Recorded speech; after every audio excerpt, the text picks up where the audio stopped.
Yeah. Thank you, Mr. Speaker. Say to the member, we're in the middle of a question. You just walk right in front of it. Neil Hammer. Thank you, Mr. Speaker. Yesterday, the UK Government implemented a border target operating model where a veterinarian must provide a health certificate for meat imports from the EU. Meanwhile, the UK-Australia Free Trade Agreement, which came into effect 6 months ago, is likely to lead to increased imports of low-cost products produced using pesticides in Australia that are not permitted in the UK and in the absence of veterinary checks.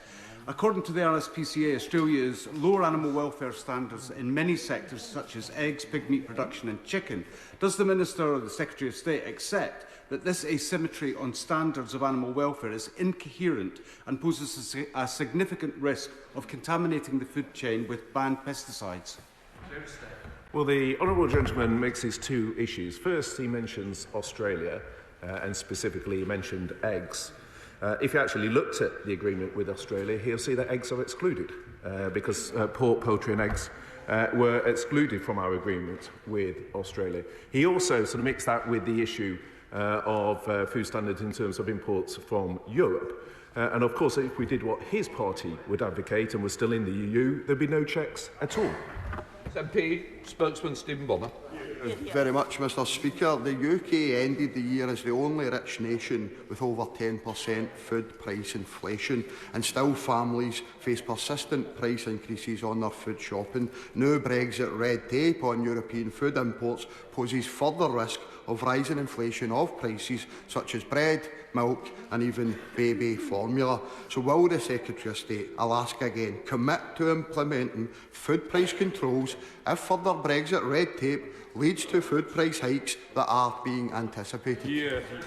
Well, such is the obsession with Brexit within the SNP. There's no mention of Ukraine and the impact that the war has had. There's no mention of the strikes of farmers across the EU. There's no recognition of the huge amount of work that my right honourable friend, the Farming Minister, is doing in terms of supply chains. And he also seems not to have noticed either the rapid review that we are conducting on labelling, which is about empowering our consumers and ensuring that the high animal welfare standards we have in England are better reflected. Mr. Robert Goodman.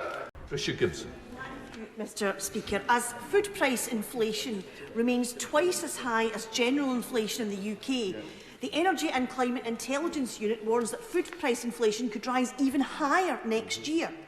What assessment has the Secretary of State made with his colleagues about the impact of soaring food prices on those we represent?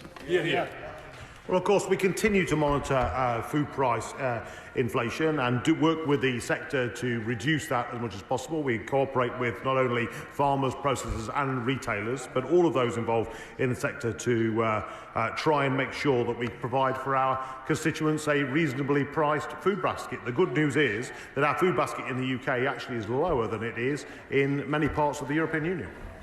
Yeah, that completes question. Point of order. Point of order, Neil Hamby. Thank you, Mr. Speaker.